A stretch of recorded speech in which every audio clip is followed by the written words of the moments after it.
to Dem Bahamians. Dem Bahamians is a media initiative of the Bahamian American Cultural Society. Dem Bahamians is seen every Monday at 2 o'clock on the Manhattan Neighborhood Network cable channels, as well as on the internet, www.mnn.org. Okay, my guest today is Tyler Johnston. Tyler hails from the Bahamas, born in Abaco, on one of the many keys there in Abaco. And Abaco is, when you hear the name, you would think that it's a one-mass land. But Abaco comprises of a number of keys. To begin the story, let me first welcome Tyler to Dem Bahamians. Thank you, Ms. Bell. Pleasure. Now, like I say, you know, Abaco it comprises of many keys. Many keys to the layperson out there. Right. Are they all populated, right? No. There's so many keys along the island. Many are unpopulated. Okay, but you have like Hopetown, Manawar Key, Treasure Key. Treasure Key. Well, actually, Treasure Key is part of the main landmass, but the keys that are inhabited, the major ones are Green Turtle Key, Elbow Key, which has the settlement of Hopetown on it. Okay. And there's that iconic lighthouse, the candy cane striped lighthouse you think of. And then there's Man o' War Key, there's Guana Key. Yeah, so those are some of the main keys, but there's hundreds of islands that run up and down the coast. Okay. But those are the ones that are populated. Yeah, those are the more populated ones. You know, some will have, you know, there's dozens and dozens of islands with, you know, a little house on it or entirely unpopulated. What's the population of Abaco? About 10 to 15,000. Okay. Yeah. Okay. Yeah. Good. So to this case, I just wanted a little input in those keys there. Yeah. Okay. So let me begin this conversation this evening. Can you tell me a little bit about yourself? You are a recycle artist and a filmmaker. Yes. Do you call it recycle artist, or what do you? How do you identify yourself as an artist? I would consider myself a multimedia artist. Multimedia artist. Yeah, okay. And some of the work that I've been doing of recent and that I often come back to in my practice is assemblage and collage with found objects. So recycling objects. So you could say recycled artist. That might be a new term. You could coin it. Yeah. So now, where do you get most of your artifacts that you use for your art pieces? Well, in my environment, you know, so I've been working between Abaco and Nassau, which is the capital island, and a lot of the work that I've been making with these found objects has come from objects that are, you know, very personal to me, gifts that people have given me, family artifacts. A lot of it's abandoned material, refuse around. So kind of all different sources. Yeah. Okay. Yeah. Can we? So yes, who's your mentor? How did you come about, using these artifacts as a part of your art form? Well, I come from a family of artists. So my grandfather was a prominent Bahamian artist who was commissioned to do a lot of the national monuments for the Bahamas around the time of independence and helped craft Bahamian identity. And he was a sculptor and did a lot of bronze work. And he had a foundry and studio in Abaco where I grew up. And then my father learned the trade from him, and I subsequently trained in that trade as well. But the art, I think, that's happening now is a more contemporary conversation. And as much as I harken back to traditional figurative bronze work, assemblage and collage is, I think, a little more modern. And I was inspired to do this work because literally the studio in Abaco where I was working, and then now in Nassau too, both, there's a lot of clutter around. Artist studios tend to have a lot of clutter, some of which is mine, some of which is not. And particularly in Abaco, which was the clutter of I mean, it's a recycling center, it's an industrial workshop and a foundry, so I found it very distracting, all this clutter, so I started creating work with this clutter and also with the natural elements, you know, beach combing, such amazing stuff washes up on the beach. Some of it's junk, but all the stones, the shells, the wood, the driftwood. So, and then experimenting and finding a place to assemble these pieces. Okay, Yeah. but so is there a market for that type of art form? Yes, very much so. You know, I think in terms of Bahamian market, there's a couple different things going on. There's the traditional tourist market that we think of, your crafts, baskets or hats or painted shells or scenes that the coconut tree or the lighthouse or the sailboat. So there's that market going on, but then there's a contemporary art market that is happening in Nassau, where there's a lot of artists who have been for a while and continue to move away from more traditional work, although they may revisit that. I mean, I have a traditional practice that, I'll do landscape painting or figurative sculpture, but as artists, you're always trying to innovate and experiment and find new things. So there's quite a bit of artists doing more experimental, modern and pop cultural work. Okay. Yeah. Okay. So, Yeah. where do you have an art gallery in the Bahamas, or do you show at other various art galleries? Yes, both. So we have an art gallery in Abaco, which is called Johnston Studios, and it's associated with Pete's Pub and Gallery, which my father runs, and that shows primarily his work and my grandfather's work, and I'll have some pieces in there. But now that I'm residing in Nassau, I'm in residence as an artist at Pop-Up Studios, which is a cooperative studio and gallery in Nassau and Chippingham. And that's run by John Cox, who's the chief curator at the National Art Gallery of the Bahamas. Okay. Now, yes, you said that your grandfather was a sculptor. Was a sculptor, yes. And he did some of the sculpture back in 1973 during their Independence celebration? Yes. Can you talk about those? Sure. So he was commissioned, and this is before my time, but he was commissioned to do a series of works. Excuse me. He was commissioned to do a series of works. One was the Bahamian Mother and Child, which is in Rawson Square, where the cruise ships come in, and it's a archetypal Bahamian woman and her child, and it's a homage to Bahamian women and the sacrifices they made, and how they're sort of the backbone of Bahamian society. And then he was also commissioned to do a bust of Sir Milo Butler, who was the first black governor general of the Bahamas, and that's in Rawson Square across from Government House. And then a lot of personal commissions, private collections he was commissioned to do for figures of state. The conch blower, Bahamian conch blower, which was originally supposed to go into Jumbay Village, but I think became the National Insurance Building, and that's there too. Yeah. And then recently my father was commissioned to do a monument to Norman Solomon, who's another Bahamian cultural figure, and that has been cast and is in Abaco, and it's waiting to be placed in Nassau. Okay. Yeah. Well, this year we celebrate the 40th Bahamas independence. That's right, 40 years. Yeah. Is your father doing anything special for the 40th? Well, I'm sure he's planning on partying very hard. The rest of the Bahamians back home.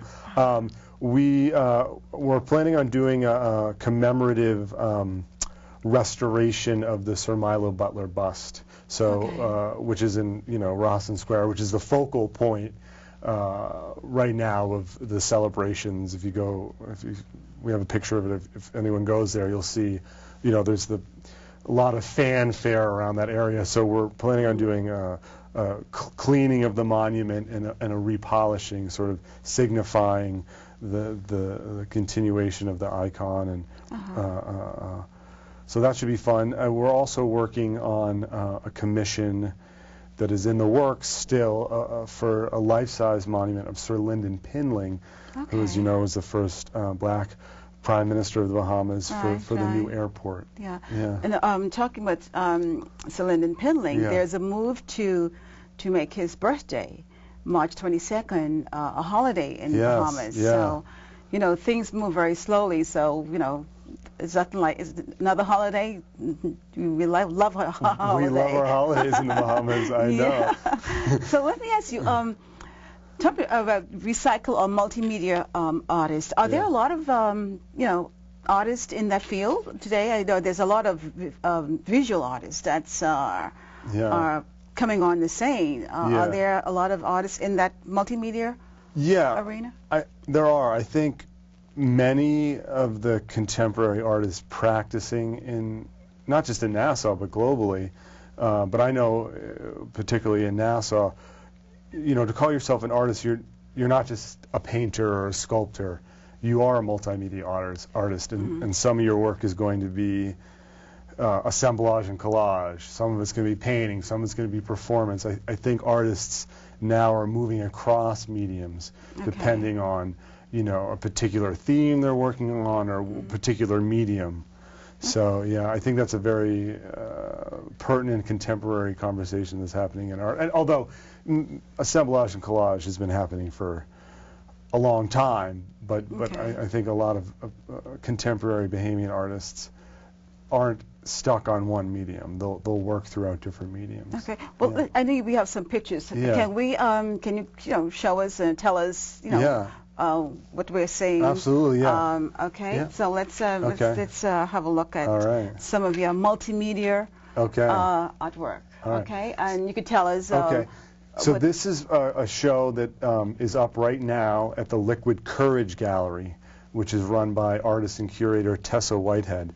And this is a contemporary gallery in Nassau, I think the most contemporary gallery, and it's inviting artists to really push the envelope, do experimental stuff, and it's a very modern, clean space, so it's a perfect gallery to exhibit, and Tessa has been doing an excellent job.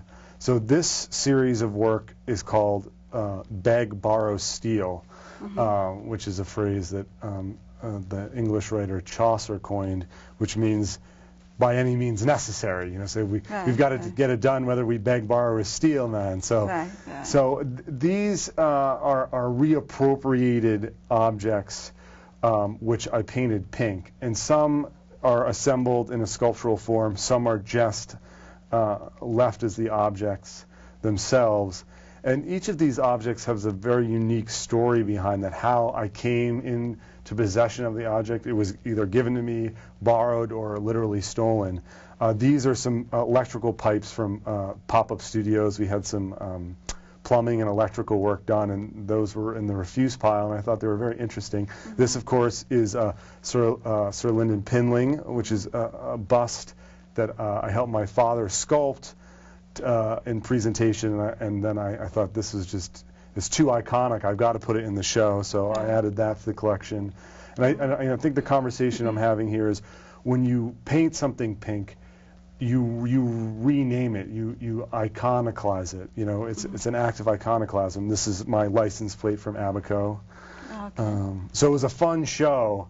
That's a wheel from the National Art Gallery, one of their trolleys. How would you exhibit that? In for instance, where would you put that? So these are hanging on the wall in the gallery. Okay, now, but like if someone wants to purchase that. So you would take it home. There's a hook behind it. You put it right on your wall.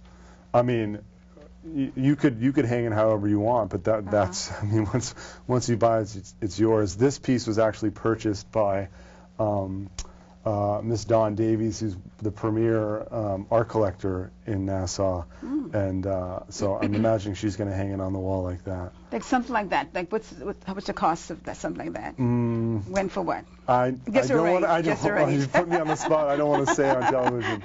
Call me. We can make a deal. Okay. Now there was a stone. What kind of stone is that? Okay, so this is, as you'll probably recognize, is a piece of brain coral. So brain coral is a common coral in the Bahamas that grows on the reefs, and oftentimes it'll wash up on the beach. And this is a piece of brain coral which I painted pink. And there's a funny story behind this because this is called Kendall Hanna's brain coral. And as you know, Kendall Hanna is a very famous Bahamian artist, one of the most famous Bahamian artists alive today, and he works out of pop-up studios, so we're neighbors. And he was actually friends with my grandfather, who encouraged him as a boy to become an artist, and now we're sort of meeting each other at different phases, and now he's a very established, well-known artist, and he's sort of mentoring me. Okay. But anyways, I was in the yard, and I was looking for objects to paint for the show, and I found this piece of coral sort of in the bush, as they say, and I said, this is perfect. So I grabbed it and painted it, and then a couple days later, Kendall, who's a really a jolly man, is frantically scavenging the yard, going, someone stole my stone, someone stole my stone. I thought, oh, whoops, maybe this is the piece. And then so I said, oh, Kendall, you know, I didn't realize this was yours. I painted pink. And he said, well, it's great, put it in the show anyway. So, you know, part of the tongue-in-cheek is that I stole it from him and painted it pink. So that was a fun piece, yeah. And this is a saw from the boys' detention center. A friend of mine was volunteering there, and I visited, and there was a rundown shack, and I found this in that, and I thought, you know, the story behind the boys at this detention center, trying to rehabilitate themselves, coming from very different backgrounds, and a difficult time period because it's adolescence, and that piece is called The Best of Intentions. Okay. So again, you know, you look at the pieces, and they're found objects reappropriated in a way, you know, referencing, you know, Marcel Duchamp's ready-mades, but painting them pink and telling the story behind them, I think, gives them significance. Okay, so today there are a lot of artists that's coming on the scene. Yeah. They're either coming as a second profession, right, or something on the side. Right. And of course, you're in multimedia. And how do you see yourself differentiating yourself from the other artists, so that you become, you know, unique in your own way? Well, I mean, that's the question any artist asks themselves, and how you do that is through your work. I mean, your work becomes your signature, and so you work on creating artwork that is reflecting your unique perspective or individuality in life. So I think just by creating work, you know, you're creating stuff that comes from you. No one else could do it. So hopefully the work will speak for itself, in that you're doing original work. And again, you're questioning, you're searching, you're experimenting, trying to find new stuff, and new ways of viewing things, new ways of expressing yourself. And that's why I like to move across mediums. You know, I'm a performing artist as well. I'm a fine artist. I'm a filmmaker. So you're constantly finding new methods of inspiration and expression. Yeah. I see. Okay. Now, when you you know, design these pieces, right, these renditions, yeah. Do you think about it first, or you find the object and then you know, decide how you're going to build it? Yeah. What comes first? Again, it probably depends. I mean, for this series that we're just looking at, any time. Well, the creative process is a mysterious one, and sometimes, you know, ideas will come to you. You'll have a flash of inspiration, and you'll have the vision, and you go and then manifest that. Sometimes you'll be working and trying to problem solve. Sometimes things come to you, so it's all very different. Yeah, all very different. So tell me now, is multimedia art, is that your main profession, or is that your side thing? No, I mean, I'm a professional artist, so that's what I do. Okay. That it pays the rent. Okay. Yeah, sometimes it's tough. It's definitely an adventurous lifestyle, but I'm a professional artist. I that is my full-time occupation. So you're also a filmmaker. I'm a filmmaker, yes. You're documenting. You're doing a documentary. One of the projects I'm working on is a documentary in the Bahamas on Haitian immigration. Okay. And how long have you started working on it? I know that Marion Bethel, she did a documentary on the women's movement in the Bahamas. Right, and she said it took her, a number of years to do that project. I mean, that was a side thing because she's a lawyer by profession. How long have you been working on this project? The Mud. The Mud. So the Mud, to give you some background, is this Haitian micro city in Abaco. It's the largest concentrated population of Haitians or Bahamians who are of Haitian descent. And I've been documenting in that community as a photographer for 20 years, over 20 years. I mean, I started off when I was a kid, a teenager. And then in the last 3 years, I really started filming in the community. And that's an on and off process because I'm not on Abaco full time. And we shot a short documentary called 5 Bones, and that won the First Look Award at the Bahamas Film Festival in 2011 and played at the Trinidad and Tobago Film Festival, the Fort Lauderdale Film Festival, Camden, Maine International Film Festival, and that was sort of a precursor to this larger documentary, which I hope will be an objective an educational glimpse into the conversation of Haitian immigration in the Bahamas. It's a complex issue, but it's an issue that really I think the nation needs to have an honest conversation about in an objective way. And fortunately, from building relationships in this community, having friends from early childhood who I grew up with who are from the Mud, I've been given permission and access to be able to film in this community and photograph there, and I feel very privileged to do that. And there's some amazing stories of the people in this community and their journey to the Bahamas to find a better life, and then also the people who have been born to Haitian immigrants who grew up in the Bahamas and who've never been to Haiti, and their struggles to integrate into society. Are they recognized? Are they not? And then, of course, the larger issue of how are we welcoming or not welcoming Haitian culture into our society. So a lot of questions, and it's a complex issue, but it's been a lot of fun. And we're still filming. Again, it's challenging. You've always got to find funding, so we're still at it. Yeah. What's the population that we're talking about here of Haitians in this area, the Mud area? In the Mud. With this community of Mud, it's hard to say. I know they did a census, I think, in 2000, but honestly, it's several thousand. It's several thousand, and it fluctuates. It fluctuates because it's a migratory community. So there is a core community there of people who have legal status, and then there's a gamut of people sort of in between that, and so it's a fluctuating population. So I really couldn't say, but definitely several thousand at least. Now, the cluster, is it a cluster? Yeah, it's a cluster. It's tight group. Yeah, if you look on it, I mean, you can go on a sat map. I mean, it's public information now. It's actually the geographic center of Marsh Harbor. Okay. So if you're looking at a satellite or aerial photography, it's actually the center of Marsh Harbor, which is the most populated urban center on Abaco, which is probably 7 to 10,000 people in Marsh Harbor.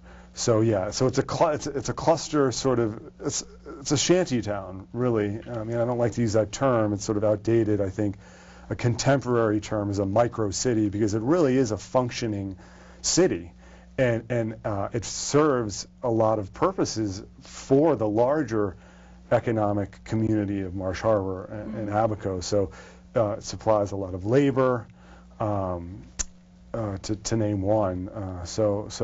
And social services too. But I mean, it's a functioning society. Yeah, very much so. Do they have a school by them? No. Or they go to the public schools? Yeah, and I think most of the children. Yeah, there's not a school. There used to be a clinic and a school there, but it was closed down.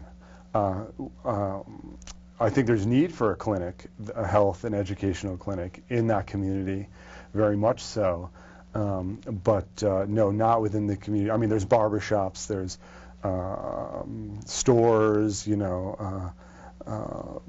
all the services that you would find, and some more that you wouldn't find in downtown Marsh Harbor, are all exist in the mud. Okay. Yeah. Are they any of them into farming? No. Yes.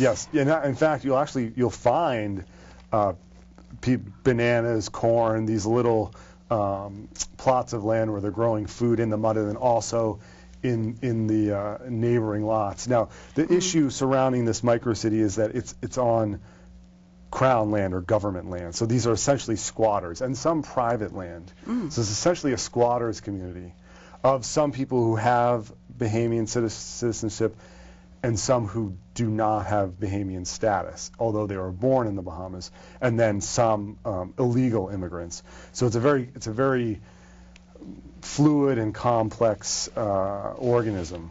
But an important one. I think that Abaco would be at a loss for a lot of things if the mud's shut down. Yeah. But seeing that they're in such a clutter, right? A very close living houses. Yes. Is there any way of them kind of moving out, buying land elsewhere? Yeah. Or at least kind of to humanize that area? Right. Yeah. Many of the inhabitants, original inhabitants or families, have moved out and integrated fully into Bahamian society, have bought land, become quite prominent business peoples in society. And however, there's always a need. Yeah. There's always a need for housing.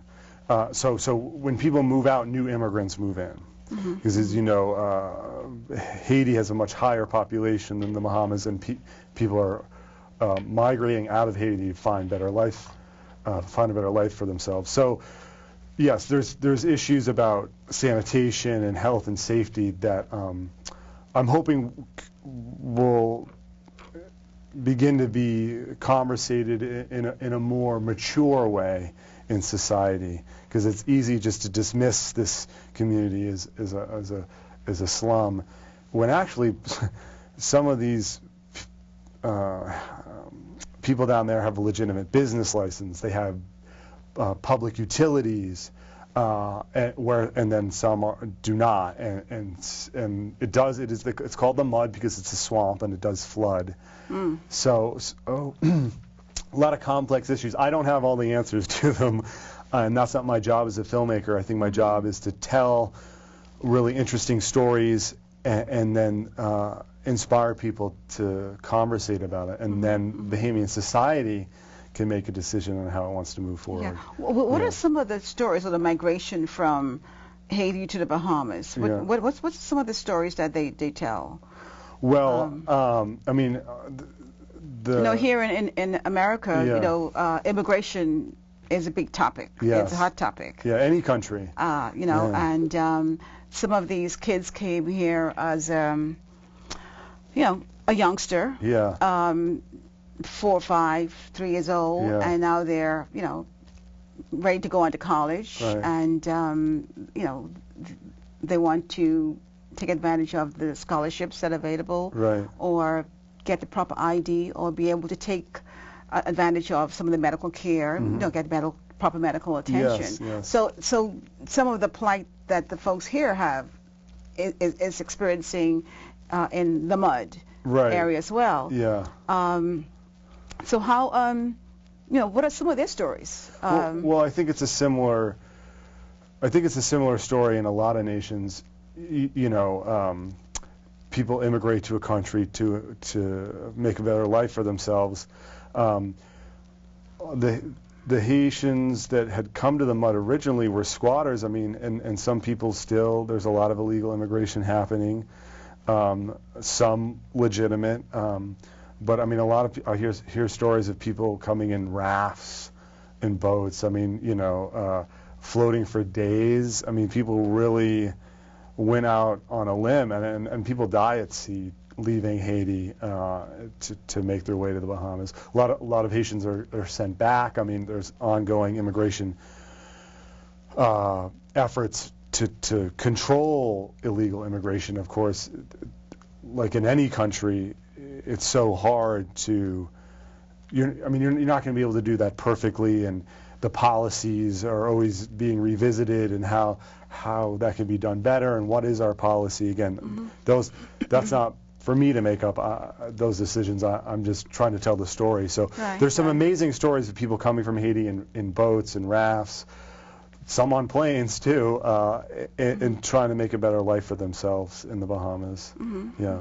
Okay. Yeah. So how much longer do you think you have to go to complete your documentary on these people? Yeah, I'd like to have it done in a year or two, and again, it's a funding issue. To travel back and forth between Abaco, to stay in Abaco, and to film, to have the equipment, to hire professional production, post-production, it's expensive. So we are actively fundraising. So call Beryl.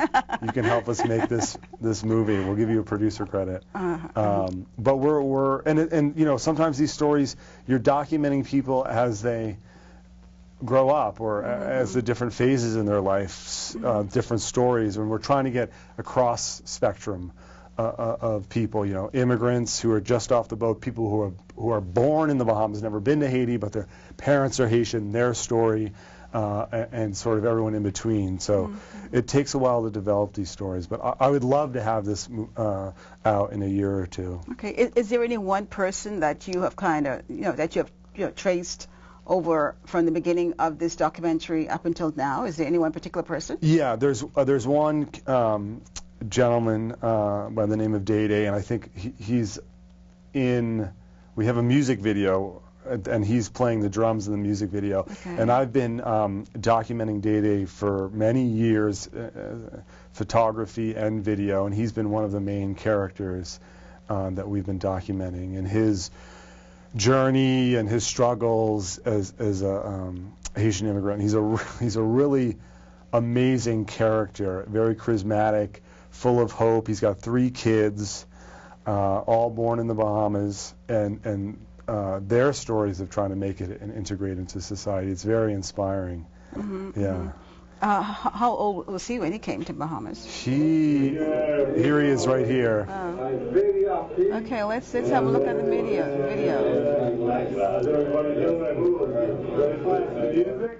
Yeah, man, this is nice. All right.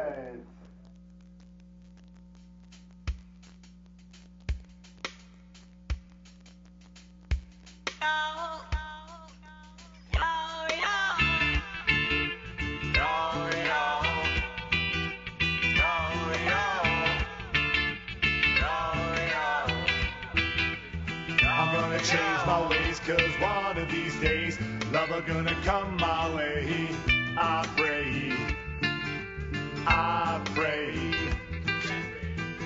the day will come when you lay down the gun, 'cause you found the one. She's sweeter than rum, hotter than the sun. That's a lot of fun now.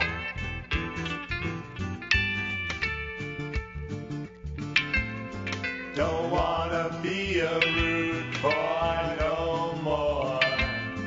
I'm gonna lay down my sword, pick up the pen, make amends, 'cause it's hard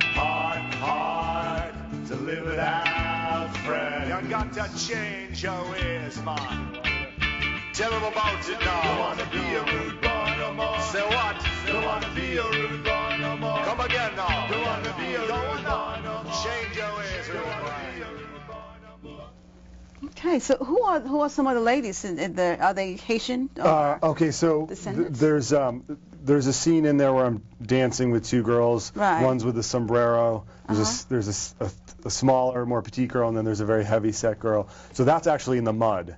Oh, that's So okay. yeah, so those are Haitian Bahamian girls, friends of mine. So that's in the mud, and then the lead actress in this, Christy Evans, was Miss Teen Abaco, and she's subsequently moved to Nassau and is working as an actress and a model there.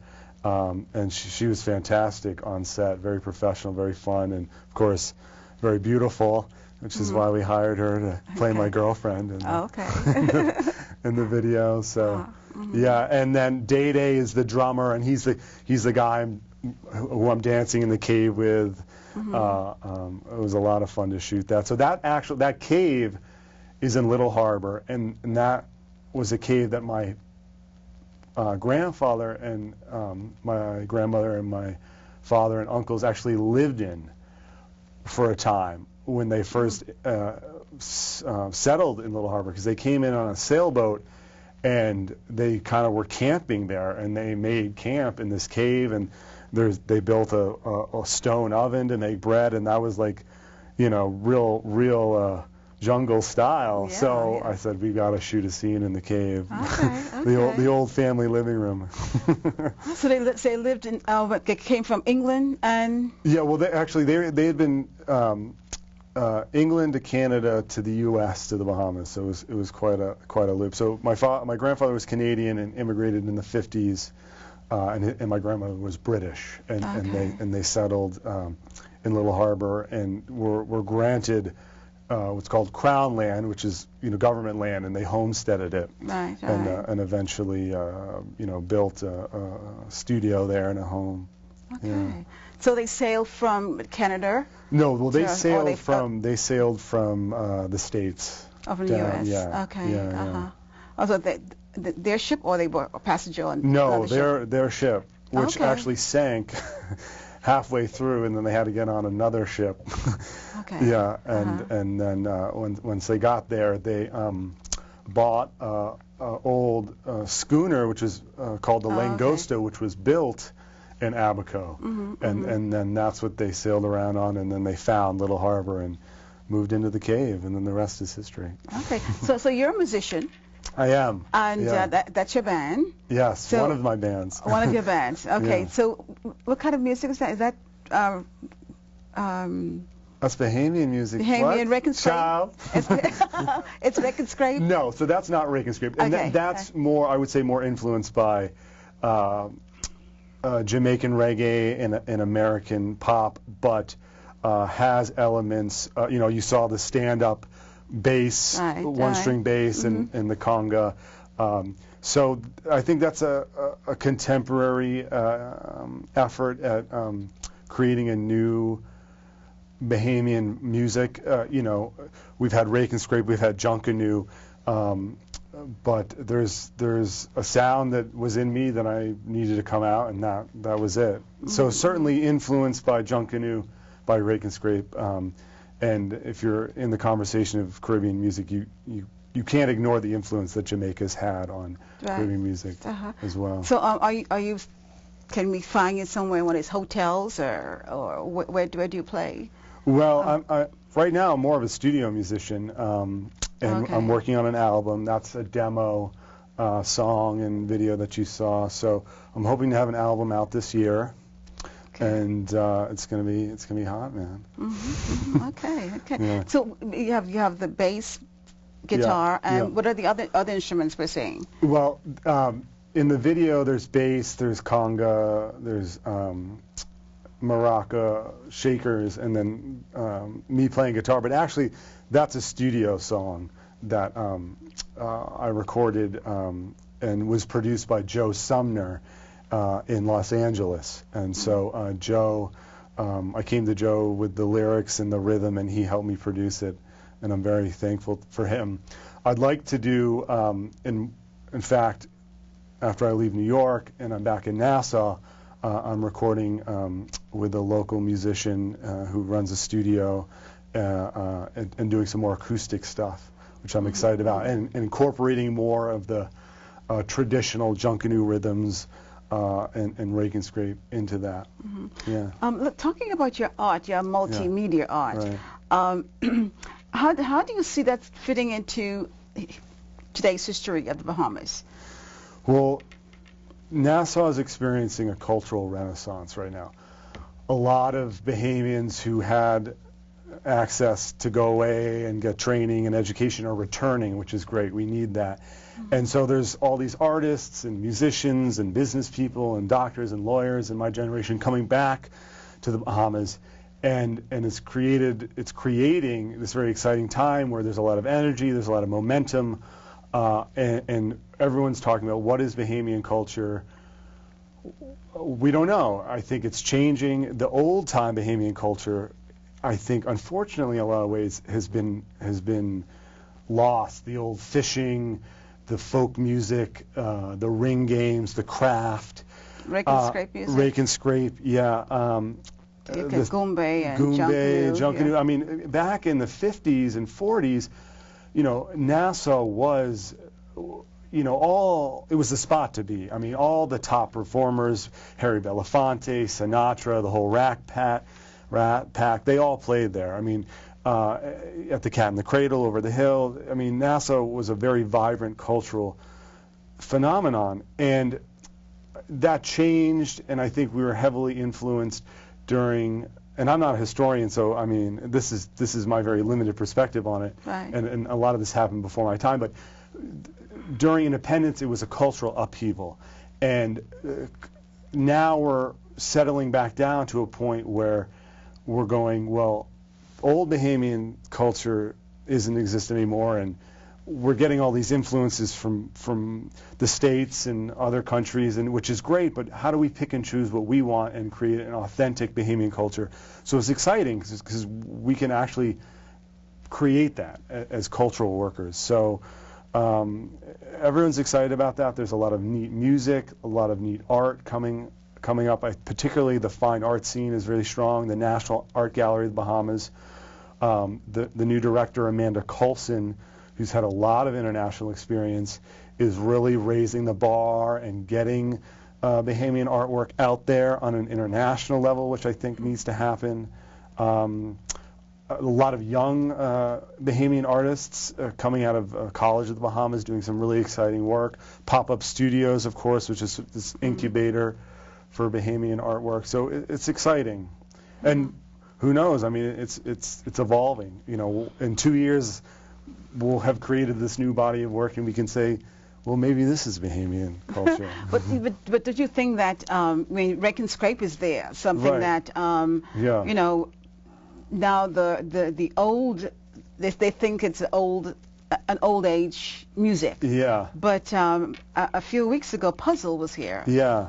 And he has a new energy Right. to Rake and Scrape. Yeah. Then you had the symposium Yeah. in the Bahamas in February, Right. where they had, they brought a lot of really good cultural folk music. Yeah. But the thing is that it's not, you can't hear it every week or every day. Yeah. There is that problem of appreciation Yeah. for our cultural music. Right. So how can you, as an artist, as a musician, help to revive that instead of letting it, go to the wayside? Because I look at other countries. They try to maintain their cultural identity by not having this infusion of all the other things that they're hearing on the radio. How can we try to resurrect? Good question. That cultural. I think we need to pay tribute to the ancestry. We need to pay tribute to the folk traditions, but it's not as accessible to the modern generation. And again, modern music and the younger generation younger than I, to us and to them, that a lot of those older folk music, we need to grow. It feels stagnant, And so I think there's a momentum, there's a feeling that we need to create new music, but let's pay tribute to our ancestors, let's pay tribute to the past, certainly, and then let's re-educate a generation on these great performers and entertainers who have been, Count Benedito and these old-time Goombay performers. George Simonette. Blind Blake. I mean, these people could really play. And so I think too, like, sure, Rake and Scrape is great, and that old calypso is great. And can we reappropriate some of that style into the modern conversation? Yes, and we need to. I think it's also about the cultural values that we're choosing to celebrate. I mean, I think there's a huge focus on materialism, which I think can be troubling because there's this modern culture is this infatuation with getting rich and being famous, which from an entertainment standpoint is great, but from a really authentic Caribbean culture, let's talk about family, let's talk about history, let's talk about respect for nature, let's talk about sure, it's great to get rich and be famous, and that's a wonderful fantasy to have, but let's talk about reality and the beautiful things in life and nature too. I think that's an important focusing and making those conversations accessible to a younger generation and making that sexy and hot to them, and not just the shallowness of the material culture. Yeah, but I think that you as a young entertainer can begin to incorporate some of the Rake and Scrape music, folk music into your music. Absolutely. I think the young folks will, if they see the young entertainers embracing it, I think they will follow, because they're not going. They need leaders, and especially need leaders in the entertainment field to resurrect that. And I hope that they don't let that die, because we that's our culture. It is. It is. That's the movement that we have in our language. And it's the movement that we have. Just everyday walking. So definitely to kind of and the dance too. I'd love to do. I think for an upcoming video, I want to incorporate some of the old folk dances. Which are very. I mean, and a lot of young Bahamians, and I've been having to learn them and research them, and which is for me so enriching, because I'm meeting these old time Bahamians and say, "Man, what, you don't know this? Come, let me show you." And there's this whole history and culture that should be re-explored and reappropriated in a modern sensibility. So very much, especially the dance. I think that could be fun for video. Yeah, that's the quadrille and those are the dances. Ring game, the ring quadrille games, and quadrille. Dance the maypole. The maypole dance, Right. When growing up, did you play those games in Abaco? No, growing up in Abaco, I grew up very remotely. And then at a certain age, I moved to the States and went to school in the States. So at very young, my closest playmates were actually Haitian children of the gentleman who helped my family. We had a Haitian family that assisted with the foundry and the studio, and then his children, other than tourists coming in on boats, those were my main playmates.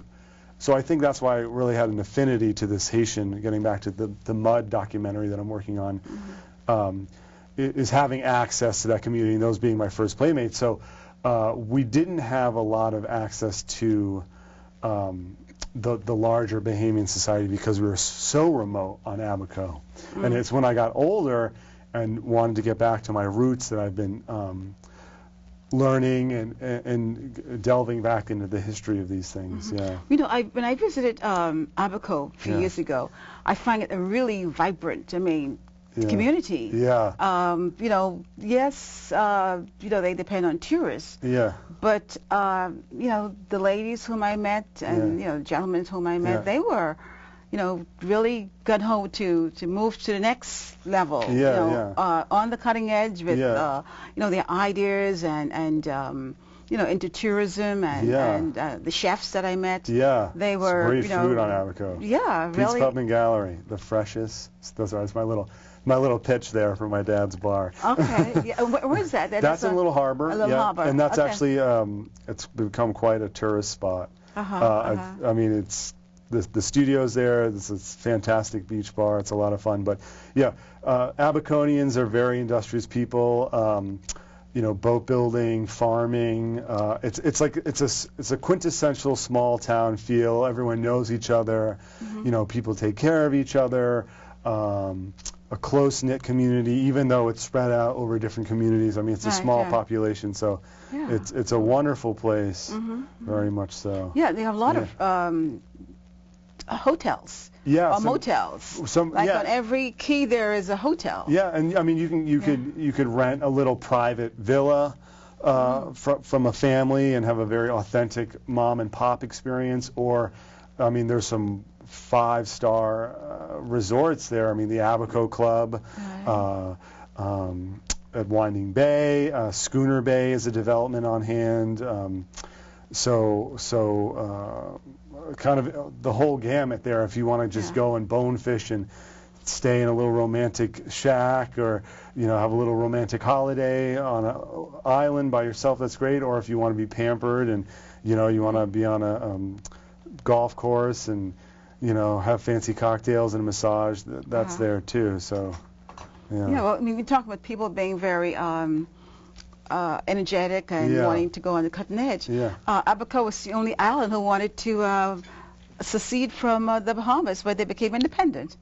So I've heard. That was before my time, but people do speak of that. Yeah, they wanted to. They tried it 3 or 4 times. Did they? Yeah, they went to England. Yeah. 3 or 4 times, 3 times, I would say. I went to the United Nations. Okay. So they. I think that might have been a small contingent. Yeah, they call it a consul. Consul. Yeah, no, that was before I was born. So, yeah, but apparently, sometimes I think Abaco gets a bad rap. I think people are still sore about that. 40 years? 40, yeah, right.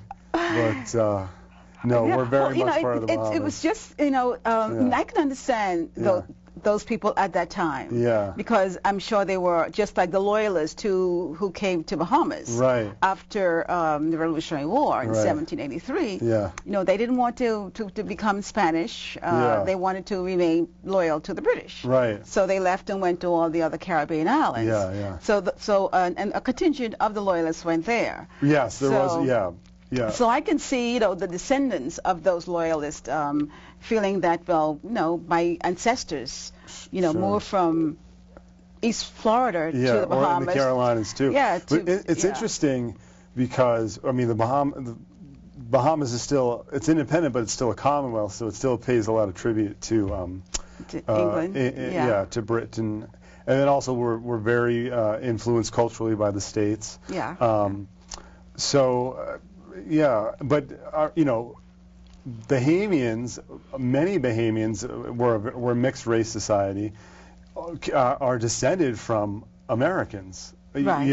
All Bahamians of color or not of color, actually, many of them are descended. The indigenous population was wiped out early on. Right. The Lucayans. So Lucayans were wiped out early on. So really, no matter what shade you are, no one's actually an indigenous Bahamian. We all sort of came via, different pathways. Exactly. So I think that's a wonderful theme in our culture. We're sort of a rainbow of people, but we're one Bahamas, and we all, despite having sometimes coming from different islands or different parts of town, we all get along and respect one another. Right. So. Yeah. Well, let me ask you that. There's a move to make art. Yes. As a part of the 3 R's for reading, writing, arithmetic, as well as deeper thinking. Right. And they want to bring art as on the mainstream of learning. How do you feel about art in the schools today and art coming into the school as a mainstream course? Very important. It's essential we have a strong arts education and support in the Bahamas, because we have few natural resources. We have the water, we can farm, but it's not, the Bahamas' natural resource is our culture, and art is a cultural product. So I think that's our main resource as a nation, and I think it's so essential to develop that in education. And if you look at societies that are affluent, balanced, economically prosperous societies, they have a strong cultural and arts part of their economy, and so it's very essential. Okay, great. Well, July 14th, July 10th is Bahamas' 40th Independence Celebration. That's right. And we here in New York City, we're going to be celebrating on July 10th, and with the flag raising down in Bowling Green. Yeah. And on the 14th, we're going to be having a church service. Wonderful. Yeah, Monsignor Preston Morse is going to be a celebrant. Okay. So we're happy to have him be here. And after that, there's going to be a reception and a kind of concert. So if you're still on this side of the globe, come join us. I'd love to make it. Yeah, we'd love to have you. We're to have you with us, a Bahamian from the roots. Yeah, it'll be good. It'll be good to have you come and join us. I look forward to connecting with other Bahamians in the city as well. Yeah, it's going to be good. We're looking forward to it. We have lots of plans, and do try to work that in. Great. Okay, I think we're just about ready to close the hour. Right. I want to thank you for spending this time with me to include me in your vacation. Yeah. Well, thank you, Miss Merrill. Appreciate it. It's a privilege to be on your show, and appreciate the work you're doing. Definitely, definitely. In the meantime, we're going to ask them to roll some of your other pictures that they didn't show. Okay, great. Yeah. All right. Thank you. Okay, and I want to also thank you for being a part of the art exhibition. You're welcome. That was November 2012 to February 2013. Looking forward to another one. Yeah, it was quite a collection of Bahamian artwork. Yeah. Very nice, very nice.